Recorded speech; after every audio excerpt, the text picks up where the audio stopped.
आइल रोल के दुर्गा पूजा के गीत सुनावत तनी।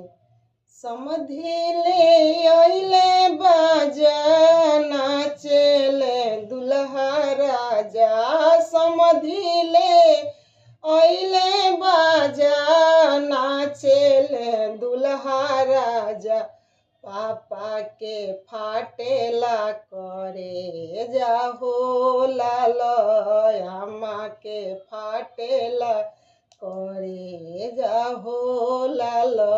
घूमी फिरी पूछेले गौआ के लोगवा हो, घूमी फिरी पूछेले गौआ के लोगवा हो, कितना दियाइल बा दहेजा हो लाल, कितना दियाइल बा दहेज आहो लाल।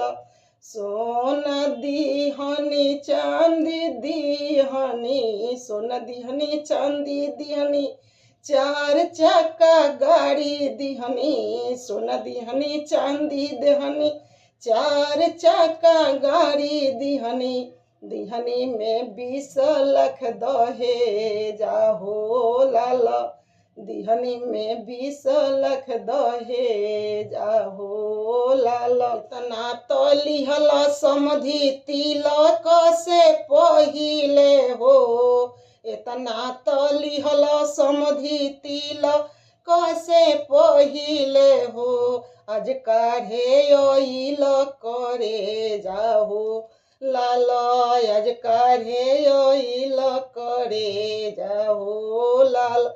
होता सबेरे मोरो धिया लेके जइबो हो, होता सबेरे मोरो धिया लेके जइबो हो, लेके जइबो बड़ी दूर हो लाल, लेके जइबो बड़ी दूर आहो लाल।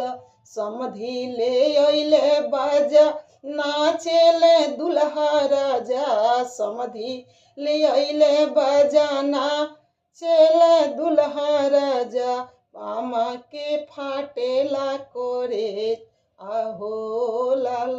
अगर दुर्गा पूजा के गाना हमारा अच्छा लागल होखे तो लाइक करम, कमेंट करम, ज़्यादा से ज़्यादा शेयर करी और सब्सक्राइब जरूर करी।